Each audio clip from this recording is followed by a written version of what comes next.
तोहार दिमाग तो ठीक बना डीएसपी साहेब। जो पिंकी और बियना के हत्या कैसे कर सकेला? वो तो अब तक जेल में बा। ना सर, हमारा के सामने जो हमार बेटी और पत्नी के बहुत ही निर्दयता से हत्या कैलस सर।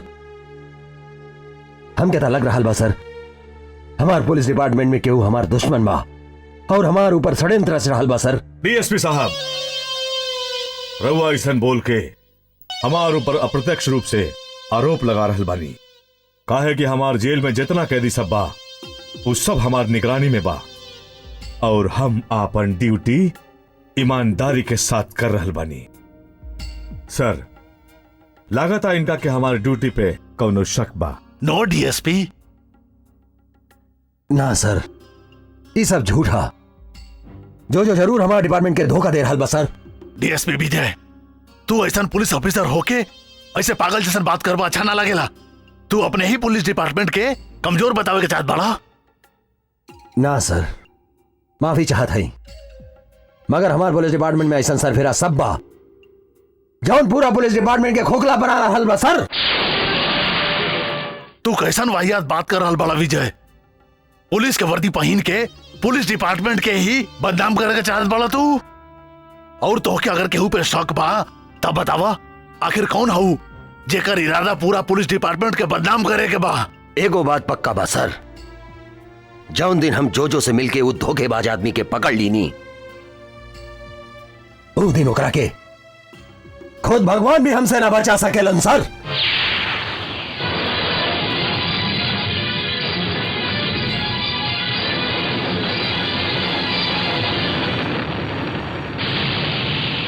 हम न्याय मांगे खातिर पुलिस फोर्स सहित बहुत जगह गई नी, अदालत के दरवाजे भी ठकठका में गई नी, मगर वो भी हमार खातिर बंद रहल।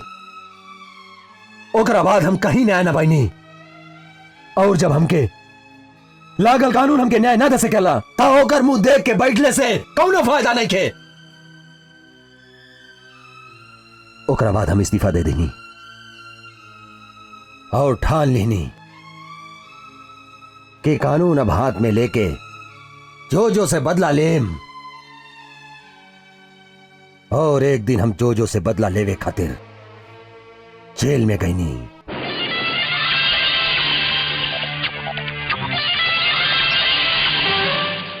जबले ओएसपी जेल में बा तबले तो होके कुछ ना होखी जो तू जैसे चाहबा वैसे ही होखी जो। अब देखा ना, हम तो के यहां से निकाल के भेजनी और तू ओ विजय के सारा परिवार के खत्म कर देला। लेकिन उस साला डीएसपी तब बच गई ना। बच गईले से का भइल जो उस साला के ता नौकरी भी गईल। अब उस ससुरा अपन परिवार के याद में रोवत चिल्लात सड़क पर पागल कुकुर नियर भटकत हुई।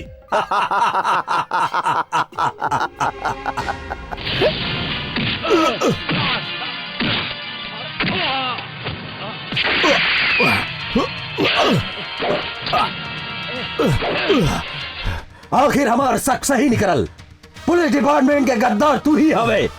हमार सुखी परिवार के खत्म करके हमार पूरा जीवन बर्बाद कर दिले तू। हम तो के ना छोड़ो।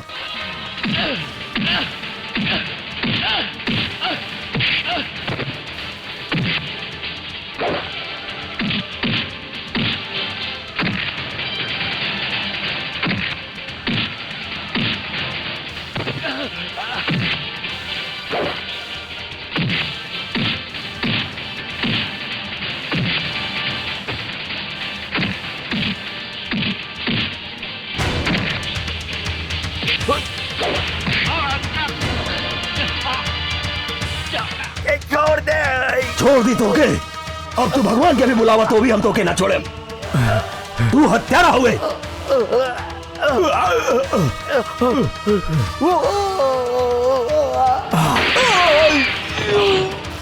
मार दस साला के। मार दस साला के। रुक साले।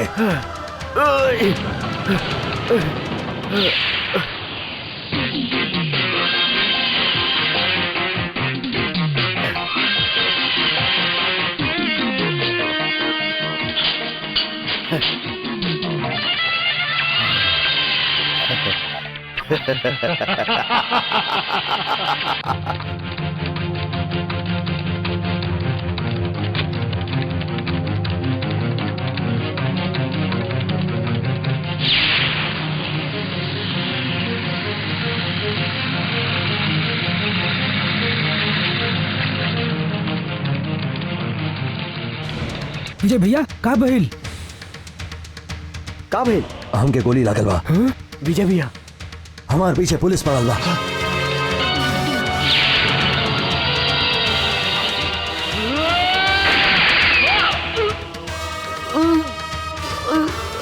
हेम रहुआ भागी विजय भैया, भाग जाए भैया। यहाँ से भागी, यहाँ से भाग गए। जल्दी भागी विजय भैया, भागिए जैसे, भागी विजय भैया, जल्दी भागिए जैसे।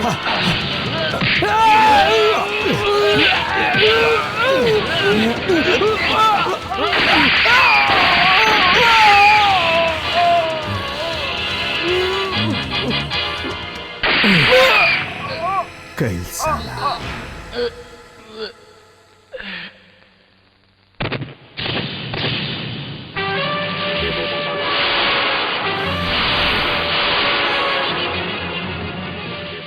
बच गई साला। और ऐसे हम बच गई नहीं, और तुहार तीनों दोस्त मर गईलन। हमके हमार पत्नी और बिटिया के चिता के आग जरावत रहल। जो डीएसपी 40 से लड़े खातिर हमके पैसा की जरूरत पड़े लागल, और एक खातिर हम बैंक लूटल और काला बाजारियन से पैसा वसूले शुरू कर दीनी।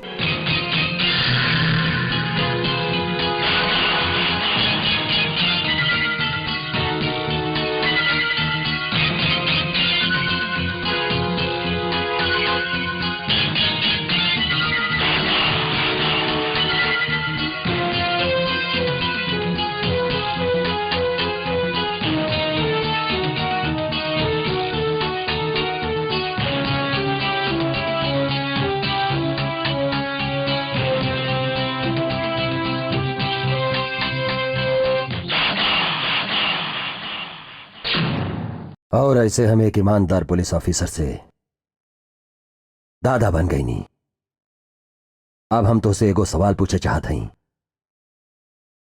अगर तू हमार जगह पे रहता तो तू क्या करता? बा तोहरा पास जवाब? बा जवाब तो बोला। जब ईमानदार आदमी के ईमानदारी डगमगाला तब संसार के कौनो भी शक्ति ओकरा आगे फीका पड़ जाला। तोहार वर्दी चाहे तोहार पुलिस डिपार्टमेंट के हथियार अब जो के मारे से हमके ना रोक सकेला। जो के हम सजा दिलाइब ना इंस्पेक्टर, ये तो साहस कब्बो मत करिया। जो हमार अपराधी है और सिर्फ हमार हक बाओ के सजा देवे के। अगर तू या तोहार पुलिस डिपार्टमेंट ओकरा के सजा देवे के प्रयास कैलस तो हम तोहरा पूरा पुलिस डिपार्टमेंट के तहस नहस कर दिया। ए दादा के कसम बा।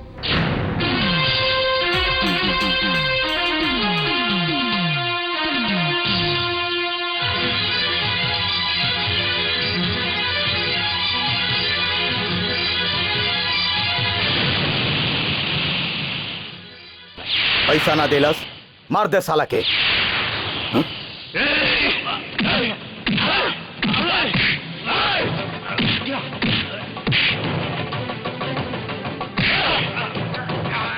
तो हमार देवी जैसन भाभी और मासूम बच्ची के मार के अपन काल के बोले ले बड़े सार तोरा के हम ना छोड़ा।